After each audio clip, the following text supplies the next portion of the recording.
Cumprindo a programação deste evento, teremos a seguir a realização do primeiro painel, que abordará o tema o poder normativo das agências reguladoras e o direito administrativo sancionador.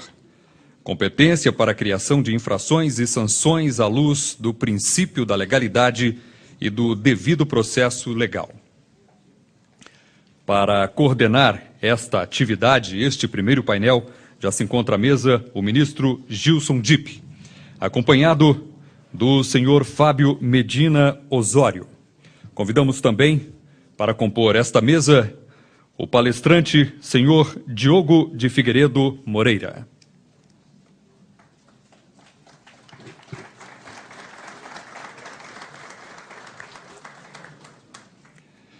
Parece que o senhor Diogo não está presente. Quando chegar, convidaremos para compor esta mesa. A partir de agora, o senhor coordenador fará a apresentação do palestrante que se encontra presente, o senhor Fábio Medina Osório, e mediará os debates que virão a seguir as palestras. Com a palavra, o senhor ministro Gilson Dipp.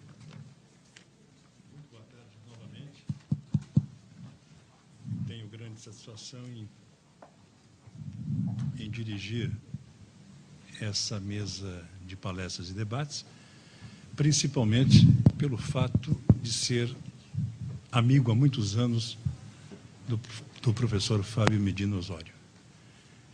Essa é, digamos assim, a minha principal responsabilidade, é conduzir um painel que tenha como participante um brilhante amigo. Professor Diogo, tenha bondade.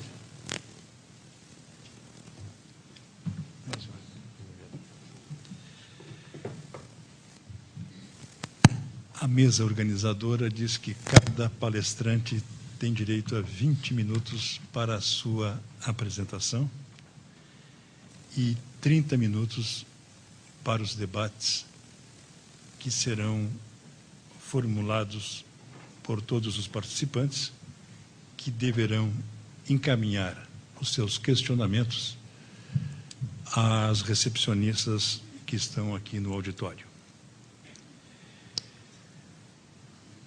O primeiro palestrante desse painel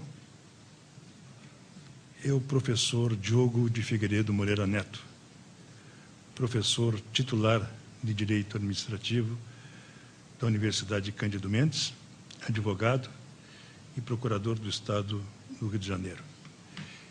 Está sendo muito bom para mim nesse evento, porque vários dos participantes eu já conhecia de nome, de obra, e venho a ter o prazer de conhecê-los pessoalmente. Doutor Diogo, com a palavra. Obrigado, senhor presidente. Imensa honra estar sob a sua presidência e depois de tê-lo ouvido, com o maior prazer ainda.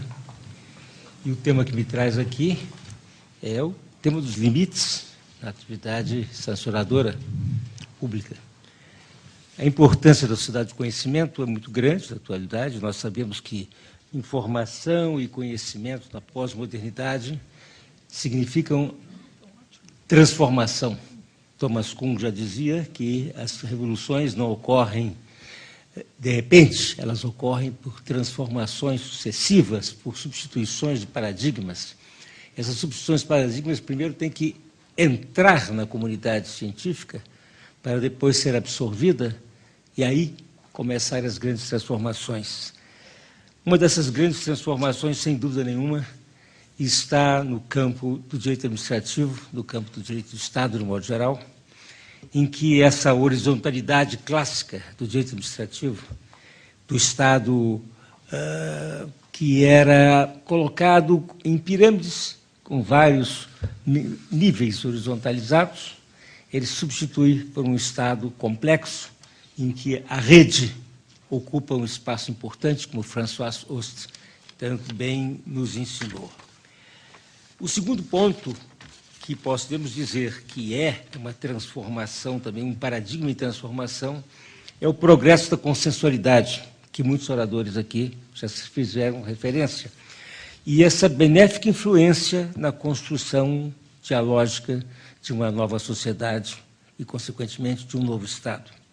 A aplicação desses novos paradigmas a setores complexos e economicamente sensíveis, tecnologicamente sensíveis, marcam essa ascensão global desses novos institutos, que não são novos, são institutos que já têm mais de um século, mas agora aparecem dentro dessa, não mais desta verticalidade, mas dentro de uma administração em rede, que são as agências reguladoras, instrumento de persuasão racional nas decisões públicas e não simplesmente de aplicação imperativa do Estado. Surge, portanto, aí um desafio para todos nós que cultivamos o direito, que somos profissionais dessa disciplina, que é a segurança jurídica, que também é um prius para a segurança econômica. Não se pode ter segurança econômica sem segurança jurídica. A globalização da economia, a competição internacional entre os mercados nacionais, criação de ambientes favoráveis aos investidores, tudo isso exige um papel de padronização e de informação das agências.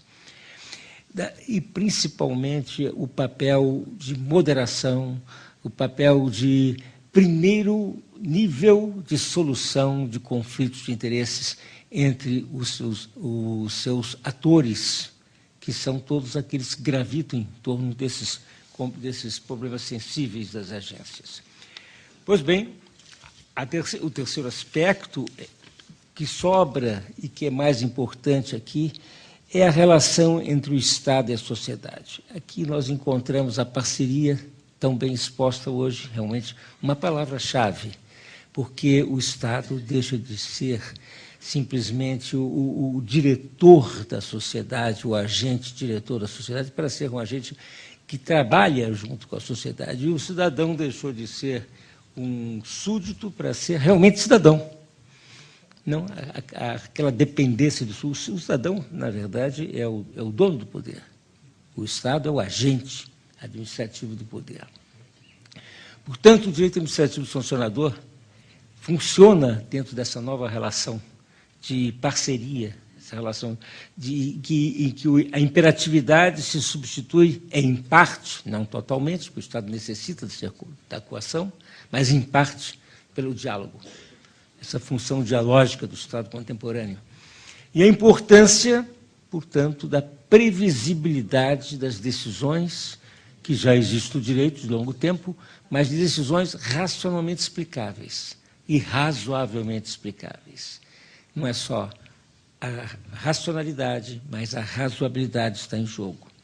Então, os novos princípios que espelham esta relação, os princípios da juridicidade, da impessoalidade, da publicidade, da eficiência, da moralidade administrativa, já falado aqui, todos eles convergem para que as agências se valham de técnicas sancionadoras seguras, para que atraiam os agentes necessários, os atores necessários para ampliar as atividades econômicas. Daí a atividade de segurança jurídica, a atividade econômica está muito próxima. Nós temos que evitar as práticas abusivas, ambíguas, que gerem perplexidade, insegurança jurídica, ou que vulnerem direitos fundamentais, porque toda a doutrina moderna hoje, da área constitucional, diz que o Estado tem que cumprir deveres constitucionais ligados ao homem, os direitos fundamentais. É um cumpridor. Então, nesse sentido, nós temos que evitar todos os abusos que possam ir contra esses direitos fundamentais. O direito administrativo sancionador é uma evolução do clássico chamado poder de polícia da administração pública. Hoje, não mais poder de polícia, que o poder pertence ao legislativo, isso é quem exerce o poder, a função de polícia, como querem os autores mais modernos.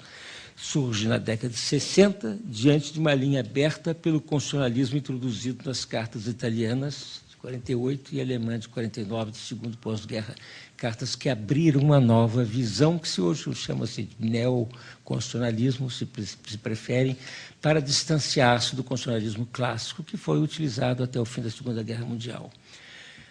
E as cortes constitucionais europeias assentaram, assim, sobre esse neoconstitucionalismo, as bases teóricas evolutivas de um direito administrativo sancionador, aproximando-o dos valores, dos princípios cultivados classicamente no direito penal.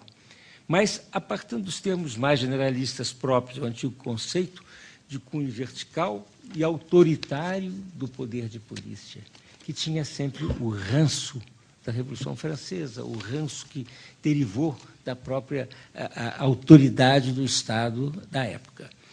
Então, os limites aportados pelo direito administrativo sancionador são, desde logo, a ideia de que a consciência cidadã ela começa a atuar para a imposição desses limites. Ela não é mais passiva, a consciência cidadã passa a ser ouvida, passa a retumbar na sociedade.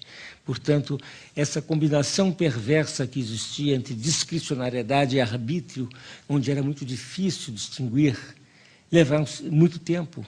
Eduardo Garcia de Terré, que foi citado aqui tantas vezes aqui, com a sua obra toda, mostra a luta imensa contra o arbítrio do poder, contra essa injustiça que se praticava a pretexto da discricionariedade. Por isso, a visão jurídico-administrativistas hoje é um pouco mais dilatada do que a visão puramente clássica da discricionariedade. E, desde logo, essa evolução gerou a preocupação em agregar garantias na proteção dos direitos fundamentais, como produto dessa horizontalização do direito administrativo e do princípio democrático, que passou a exigir maior rigor jurídico do Estado quando se trata de punir pessoas físicas e jurídicas por supostas transgressões. Isso seria uma quebra da confiança exigida no novo relacionamento Estado-cidadão.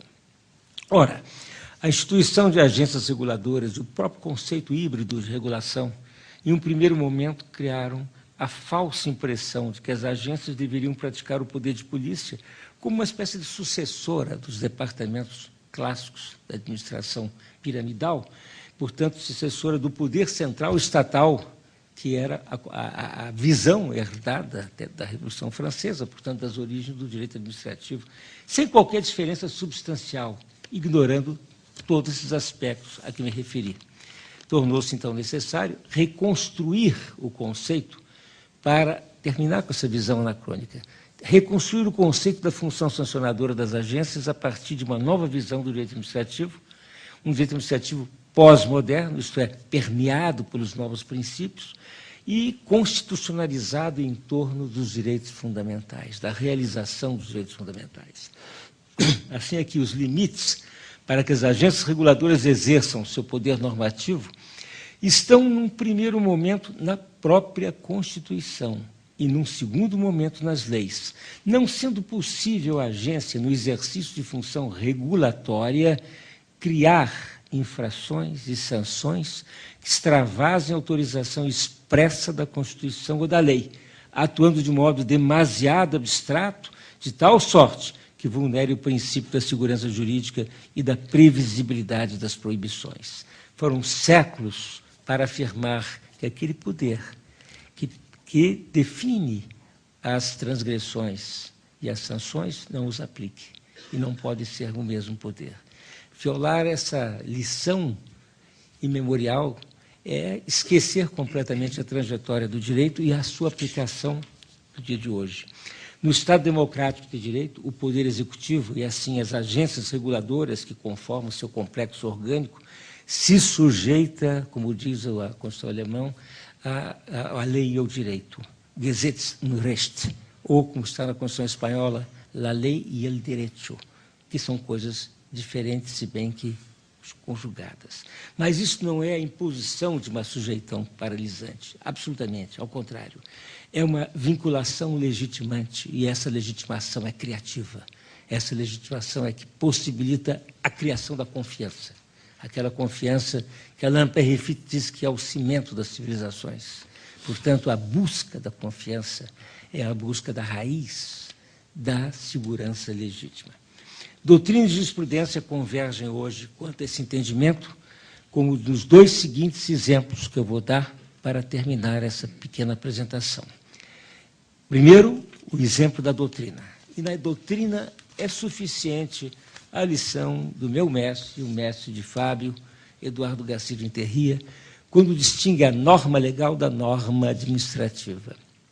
A lei é a norma originária por excelência. Dispõe por si mesma, rompe o direito e as relações existentes. O regulamento tem em comum com a lei o ser uma norma escrita, porém difere em todo o demais.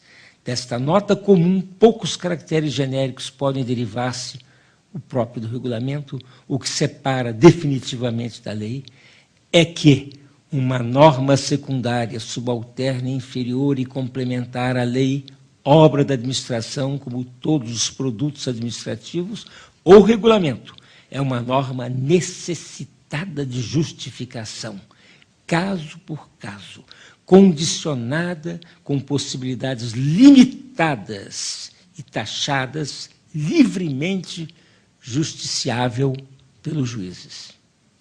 Essa é a clássica lição de enterria da doutrina. Agora vamos ver a jurisprudência. A jurisprudência, nossa, também insuficiente pela autoridade do Pretório Supremo, coerente com esta linha no julgamento da ação direta de constitucionalidade número 1668, na qual era discutida a constitucionalidade de disposições da Lei Geral de Telecomunicações, a 9.472 de 77, o Conselho Supremo Tribunal Federal afirmou, utilizando-se da interpretação conforme a Constituição, instrumento neoconstitucional também, que a competência normativa da Anatel apresenta natureza regulamentar, devendo, portanto, observar todos os limites legais.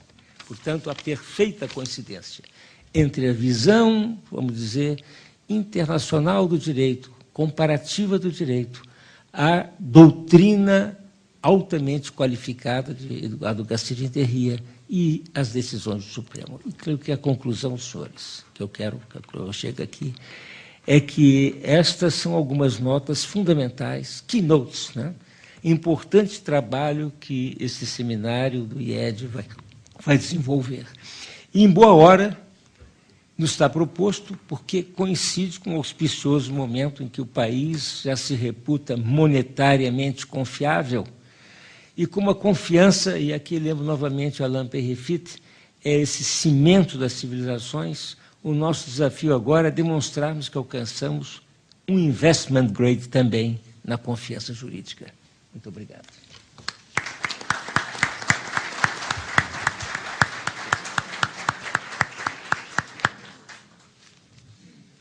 Agradecemos ao professor Diogo de Figueiredo Moreira Neto. Aliás, me chamou a atenção não só o conteúdo, mas também o poder de síntese. Eu aqui tentei fazer algumas anotações do que o professor Diogo disse, e esse poder de síntese, dizendo aquilo que pretendia dizer e aquilo que nós pretendíamos ouvir, é um atributo que nem todos têm, professor. Eu vou agora passar a palavra, obrigado, ao professor Fábio Medina Osório, que é professor colaborador dos cursos de mestrado e doutorado da Universidade Federal do Rio Grande do Sul, doutor em Direito pela Universidade Complutense de Madrid, mestre em Direito pela Universidade Federal do Rio Grande do Sul, ex-membro, e diga-se de passagem, ex-membro brilhante do Ministério Público do Estado, advogado, esquecendo-se de dizer também que exerceu funções no Executivo do Estado Gaúcho, como secretário adjunto de Segurança Pública. E, além de tudo, eu vou acrescer um dado, não para ele, mas para mim, é meu particular amigo. Com a palavra, professor. Senhoras e senhores, ministro Gilson Dipp, corregedor-geral da Justiça Federal, também permito acrescentar, para o conhecimento dos senhores, que tramita no Congresso Nacional um projeto de lei em regime de urgência que transforma também o cargo do ministro Gilson Dipp em corregedor-geral para os tribunais regionais federais de todo o país, que esperamos que seja aprovado o mais rapidamente possível, e o que revela o imenso prestígio de que goza o ministro Gilson Dipp do Superior Tribunal de Justiça, na magistratura nacional. Professor Diogo de Figueiredo Moreira Neto, mestre de todos nós, parabéns pela sua brilhante exposição mais uma vez. Permitam-me aqui também uma saudação especial ao professor Almiro do Couto e Silva, que está aqui presente. Eu gostaria, na minha breve apresentação, de falar sobre os limites da deslegalização no exercício das competências sancionadoras pela administração pública e pelas agências particularmente. E para falar sobre esse tema, eu me permito tratar de uma premissa fundamental que diz respeito à lógica dos direitos fundamentais nos serviços públicos, de uma maneira global. O aumento do poder sancionador das agências e a amplificação desse poder em termos de abundância do uso das expressões semanticamente vagas, o que equivale a dizer de deterioração do princípio da legalidade, da tipicidade, o alargamento da deslegalização, traduz um fortalecimento da defesa dos direitos fundamentais dos consumidores que as agências finalisticamente devem defender quando se valem dos instrumentos sancionadores na fiscalização dos serviços públicos prestados pelas concessionárias, delegatárias, por aqueles que estão incumbidos de prestar aqueles serviços públicos na órbita privada? Parece que essa é a pergunta fundamental que sempre permeou o debate sobre o alargamento dos direitos fundamentais no campo punitivo como um todo. E a resposta, no direito penal, tem sido contundentemente negativa.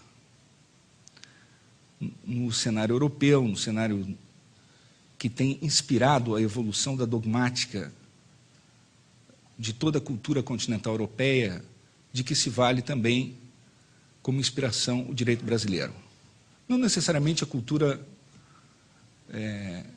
que não se inspira na teoria dos direitos fundamentais, que é a cultura norte-americana, mas a cultura continental europeia.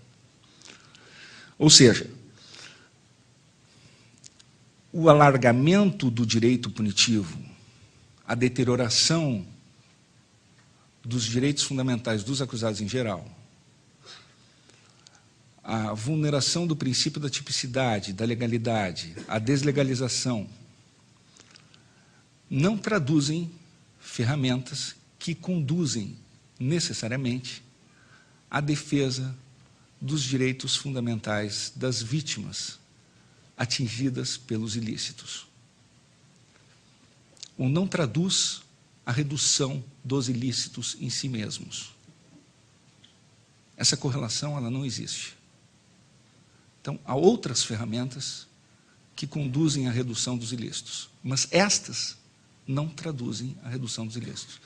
Elas traduzem, isto sim, outras consequências, como, por exemplo, o aumento dos índices do abuso de autoridade, o aumento dos índices de corrupção, o aumento dos índices de erro judiciário, de injustiças, o aumento dos índices de sentimento de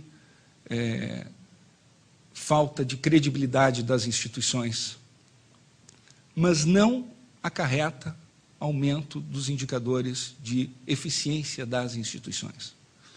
E mais ainda, não tem servido de parâmetro para avaliação da evolução das instituições. Ou seja, o direito penal ele tem evoluído dogmaticamente no sentido de uma construção de fortalecimento da defesa dos direitos fundamentais, sem preocupação com esse tipo de pauta. Muito bem. O direito administrativo sancionador, já foi dito aqui, desde a década de 60 na Europa, e isso tem sido, digamos assim, o que tem pautado também o Brasil, ele vem se aproximando paulatinamente do direito penal. A sua dogmática se afastou do direito de polícia, da função de polícia, ou do poder de polícia, e se aproximou do direito penal. Assim como, paralelamente, nós podemos observar que o processo administrativo se aproximou do processo judicial. Hoje, toda a teoria do processo administrativo se aproximou da teoria do processo judicial. Então, o processo administrativo é parecido com o processo judicial. E o direito administrativo sancionador é parecido com o direito penal, em termos de salvaguarda de garantias individuais. Então, o exercício das competências sancionadoras, ela deve, sim, teleologicamente, voltar-se à proteção dos consumidores, mas deve respeitar os direitos fundamentais dos acusados em geral e, finalisticamente, estar orientada à proteção dos direitos das vítimas dos ilícitos. Há um conflito, uma colisão potencial de direitos fundamentais. À luz do devido processo legal, essa colisão há de ser resolvida e equacionada pelo balanceamento dos interesses em jogo. Mas sem abrir mão das garantias fundamentais. Entre essas garantias, os princípios que regem a atividade administrativa sancionadora. Princípios da legalidade, tipicidade, devido processo legal, impessoalidade, motivação das decisões sancionadoras, proporcionalidade, que tornam essa decisão cada vez mais sindicável pelo próprio Poder Judicial. Aumenta a sindicabilidade das decisões e do processo administrativo sancionador perante a instância judicial. O juiz é uma instância cada vez mais influente no sentido de se tornar mais fiscalizador da instância administrativa. Então, quando esse fenômeno se torna evidenciado, para a maior proteção dos direitos fundamentais dos consumidores, é necessário que as agências respeitem os direitos fundamentais dos acusados, a legalidade, a tipicidade, a impessoalidade, a motivação, estrito sensu, da forma mais absoluta possível, porque, do contrário, o que pode ocorrer é justamente o efeito oposto ao pretendido pelas agências, qual seja a impunidade. Por quê? Porque, não havendo esse respeito, as autoridades administrativas correm o risco concreto de que as suas decisões venham a ser anuladas pelo Poder Judiciário, por desrespeito às garantias fundamentais outorgadas aos acusados em geral. E o Judiciário faz isso com independência e com tranquilidade, porque o Judiciário está acostumado a controlar. E o Judiciário sempre bota na balança os interesses em jogo. O Judiciário não tem supremacia daquele interesse da administração em detrimento do interesse do administrado. O Judiciário olha os interesses e direitos fundamentais em conflito e observa se houve a primazia da ordem jurídica ou não. E se a ordem jurídica não foi respeitada, o Judiciário vai anular o procedimento adotado pela administração pública. E se ela não observou o devido processo legal, isso vai implicar uma invalidade e isso vai prejudicar a fiscalização. Vai prejudicar o consumidor lá na ponta. Isso prejudica o consumidor na ponta. O que é um processo fiscalizatório sancionador eficiente? É um processo com tecnologia, com recursos humanos qualificados, com rapidez e com respeito à lei, à ordem jurídica, com velocidade e que não tenha irregularidade, que não contenha vícios. Mas é uma cultura da administração pública brasileira confundir rapidez com autoritarismo. Isso ocorreu durante muito tempo na polícia brasileira. A polícia brasileira achava que o método mais rápido de arrancar a confissão de alguém era uma tortura, por exemplo. Vou dar aqui um caso que é bem conhecido. Torturava o sujeito e arrancava a confissão. Não, é o mais rápido. Depois não valia nada aquela prova. Aliás, hoje, se repensa muito todo o procedimento do inquérito policial, porque como não tem contraditório, não vale o advogado não estar presente, etc., aquela prova não vale nada em juízo, tem que se repetir tudo novamente. Então, está se repensando toda a metodologia, porque quanto mais você respeita direitos das pessoas, mais aquilo tem valor. Isso, nos países mais avançados, está se chegando, já se chegou a essa concepção. Quanto mais se respeita os direitos das pessoas, mais valor adquire para você condenar as pessoas, inclusive. Quanto menos você respeita os direitos das pessoas, menos chance você tem de condenar aquelas pessoas.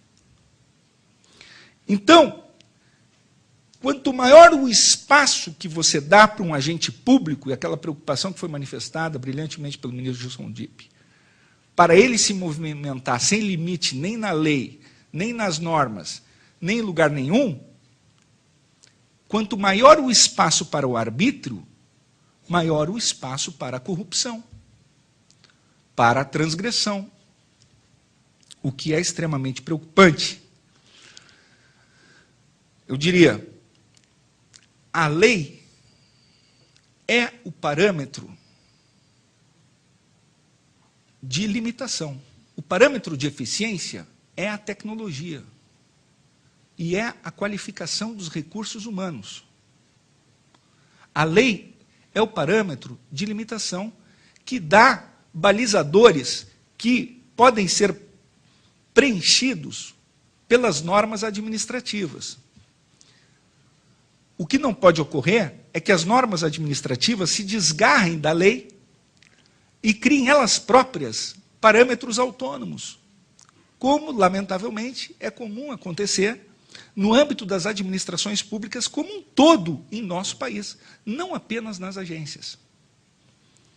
Mas é comum acontecer porque se confunde esse tipo de espaço supostamente autônomo com dinamismo, velocidade, criatividade,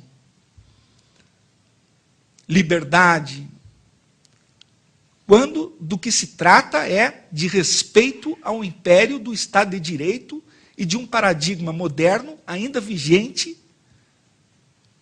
que embasa uma racionalidade própria do nosso Estado de Direito, que, inclusive, tem influenciado a cultura anglo-saxônica, que cada vez mais tem incorporado o direito escrito aos seus padrões culturais. E quando nós não temos esse direito legislado, nós temos o direito jurisprudencial, que também complementa e é um paradigma que tem que ser observado. Garcia de Enterria, num clássico trabalho em que ele trata sobre o lugar da lei nas democracias contemporâneas, ele diz o seguinte: é verdade que a lei já não é o único instrumento para a regulação social, mas a lei segue sendo insubstituível, porque segue sendo verdade que ela mesma é expressão do princípio democrático. Ou seja, pretender substituir a lei por um ato ou uma norma administrativa, efetivamente, não é um remédio adequado para o nosso sistema. Ele prossegue: o Poder Executivo está submetido à lei, como também à Constituição, e não pode pretender, por isso, por mais extenso que seja o seu respaldo popular, eximir-se desta sua vinculação.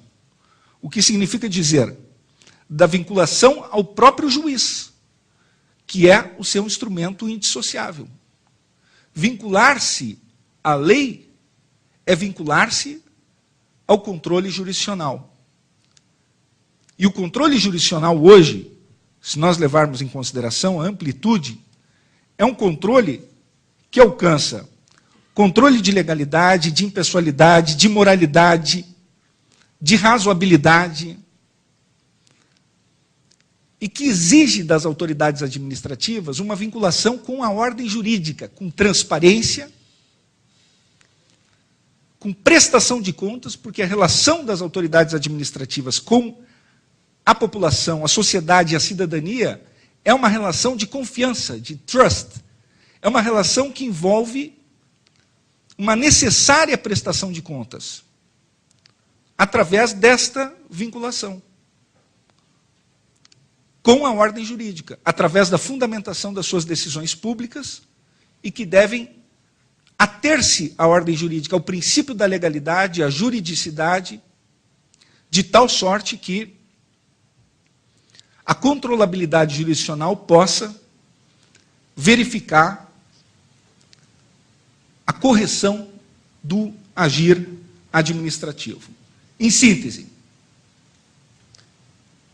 o princípio da legalidade, o princípio da tipicidade, o princípio da juridicidade, limitando o direito administrativo sancionador às competências punitivas da administração pública, estão a proteger primacialmente os direitos fundamentais dos acusados em geral. Mas, na relação final, protegem os direitos dos consumidores. Por quê? Evitam a impunidade, favorecem uma relação qualificada, aprimoram a eficiência nesse relacionamento, valorizam as instituições e as ferramentas de trabalho, forçam as agências e a administração pública como um todo a se aperfeiçoarem, a investirem em tecnologia e não no arbítrio para alcançar os resultados necessários, de tal sorte que também essas administrações públicas e essas agências acabam não gerando um passivo para a sociedade. Qual é esse passivo? Quando as agências e as administrações atuam arbitrariamente, passam-se os anos. Mas o passivo fica lá, aguardando, esperando, porque um dia ele pode vir a ser controlado. E ele merece ser controlado. Porque, sem dúvida alguma, os direitos fundamentais, o judiciário não tem receio de controlar.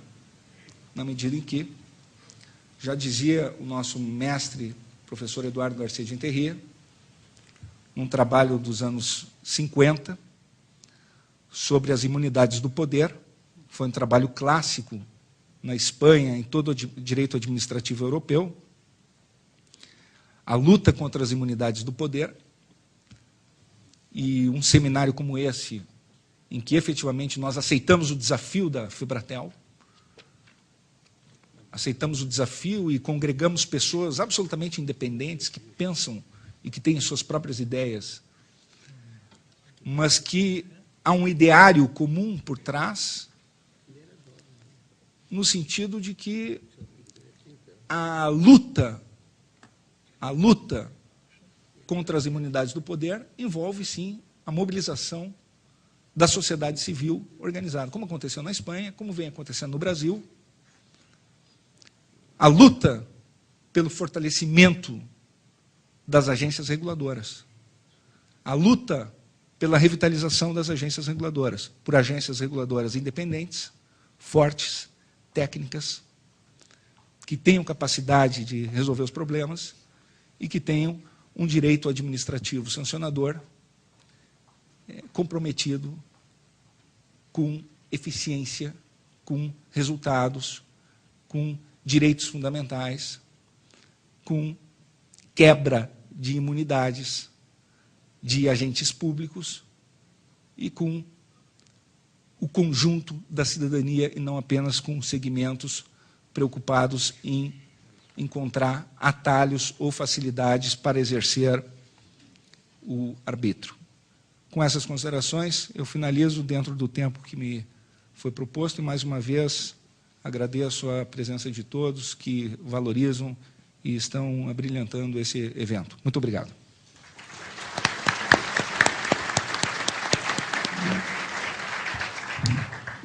Doutor Fábio Medina, sempre muito preciso nas suas ponderações. E me lembrou, inclusive, algo que eu penso muito em relação a essa questão, em relação ao poder concedente, ao concessionário. Essa relação, serviço público, prestação de serviço público, repousa necessariamente na sua legitimidade social. Por isso que, antes de punir, é preciso prevenir. A prevenção é muito mais barata do que a punição e muito mais danosa do que a punição. Porque a deslegitimação social do concessionário implica necessariamente, professor, em deslegitimar também o Estado concedente. Isso nós não queremos. Eu vou passar aos debates com as perguntas que até agora foram entregues à mesa. Há uma pergunta aqui, que eu não sei se é formulada ao doutor. Acho que essa é para o Diogo, essa aqui é para mim. Ah, tá, então ok. Pergunta, professor Diogo, dentro do princípio da legalidade dos atos, da legalidade considerado em sentido amplo, qual a profundidade do controle da constitucionalidade feito pelas agências reguladoras sobre seus próprios atos? Bom, eu não sei se essa pergunta foi feita antes, redigida antes ou depois da exposição do professor Fábio Medina Osório. Realmente, o controle de juridicidade, vamos dizer, no sentido amplo da legalidade, é um controle que incumbe a todos. Claro que está a agência. Esse controle se dá em todos os planos, o plano constitucional, o plano legal e o plano regulador, ou o plano regulamentar, nos outros casos. Então, a agência tem a obrigação de manter todos esses níveis atendidos. Mas aqui é que entra a indagação principal com relação ao problema dos limites. E os autores modernos, eles procuram dar valor à ideia de que a administração, o próprio Estado, tem que se voltar à realização dos direitos fundamentais. Estão ali exibidos, estão ali declarados, estão ali clarificados nos textos constitucionais para que sejam cumpridos. E esse cumprimento se deve dar em toda a atividade do poder do Estado, né, em todas as expressões do poder do Estado. A agência se ocupa de um nicho desse poder do Estado. As agências são separadas para administrar setores ditos especiais, sensíveis, em que as relações são muito complexas, em que os atores sociais são diferentes. Não é uma relação clássica, administração-administrado, é alguma coisa um pouco mais complexa, porque a própria regulação não é uma atividade puramente administrativa, no sentido de que a aplicação, ela também, a regulação, compreende uma atividade normativa, compreende uma atividade administrativa e compreende uma atividade para dirimir conflitos de interesses a nível administrativo. Portanto, é uma atividade híbrida, atividade complexa. Sendo assim, a necessidade de reportar-se ao nível constitucional, principalmente quando se trata da absoluta defesa dos direitos fundamentais para os quais o Estado existe, evidentemente é inatacável essa posição. A subordinação da agência reguladora, como de resto toda a administração pública, mas porque ela goza de um poder, ou por outra, de uma função nova, a função caracteristicamente nova, que é uma função híbrida, que nós herdamos do direito anglo-saxônico via Europa, essa atividade híbrida que era desconhecida no direito administrativo clássico, direito administrativo francês, que era a nossa matriz.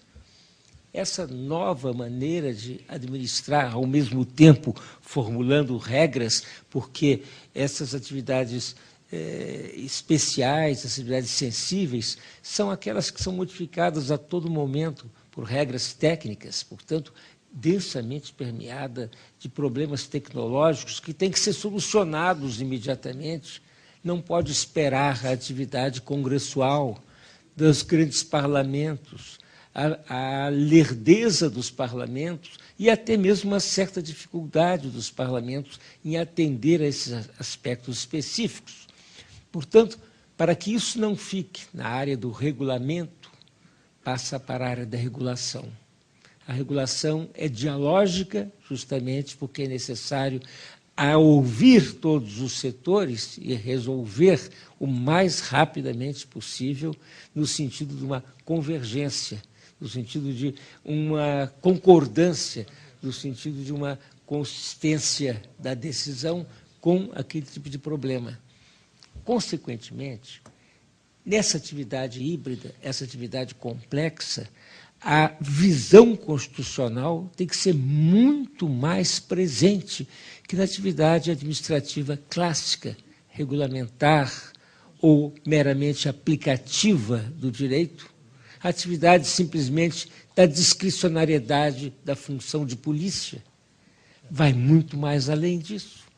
Quando a autoridade da agência ela vai dialogar com os setores interessados, com todos os atores interessados daquela cena especial que ela trata, ela tem que estar muito mais vinculada à Constituição do que simplesmente um agente da administração clássica, que era nada mais que um aplicador da vontade do Estado e simplesmente, da vontade da lei, e simplesmente colocando aqui ou ali uma pitada de discrição.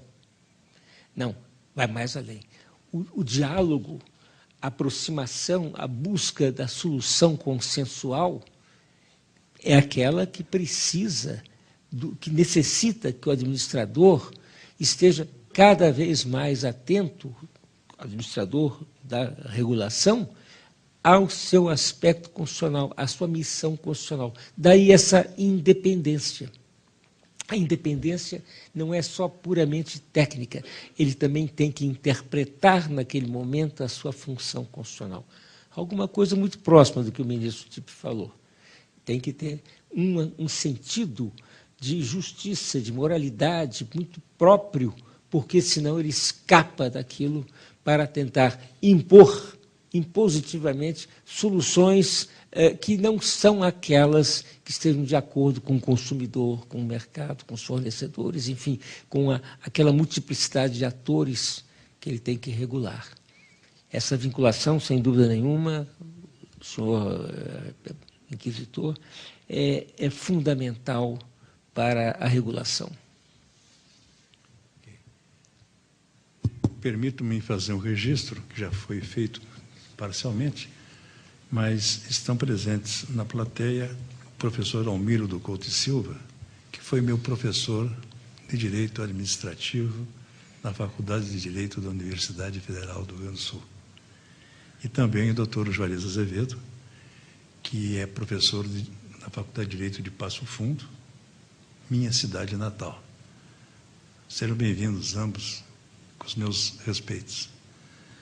Professor Fábio, a pergunta é no sentido... Aliás, as perguntas estão sendo feitas numa letrinha tão parcimoniosa, tão pequena, que já esses óculos superados, eu não voltei ao oculista já há uns 5 anos. Eu vou ter dificuldades, algumas o próprio Fábio vai lê-las.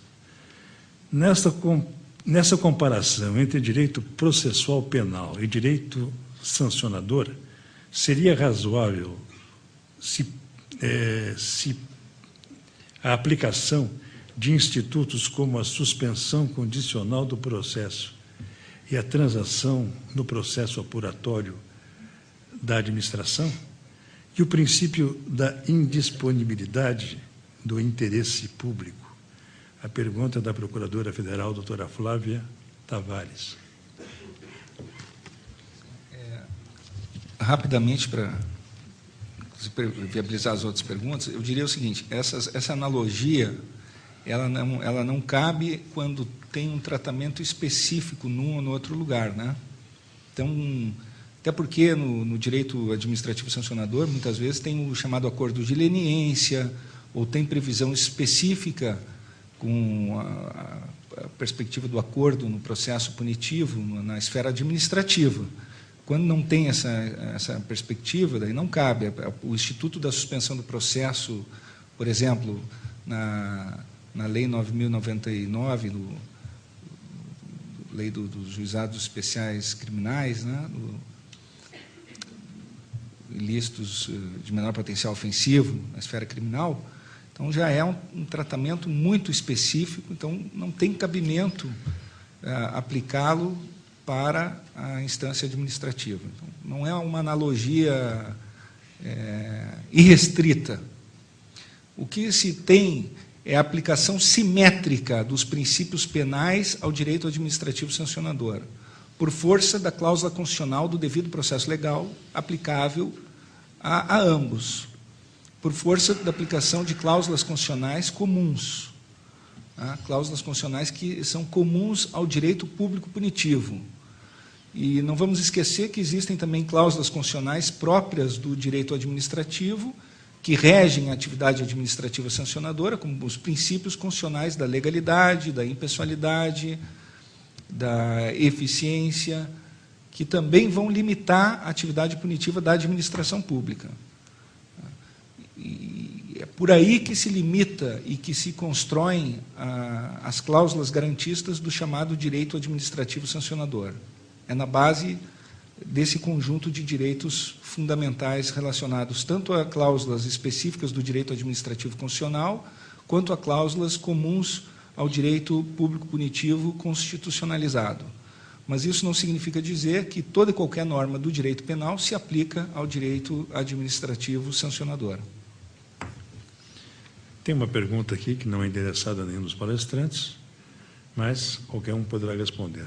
Como regular condutas de setores absolutamente dinâmicos da economia, sem uso dos conceitos jurídicos indeterminados, desde que respeitados os princípios constitucionais da razoabilidade e da proporcionalidade, além dos dispositivos gerais da lei?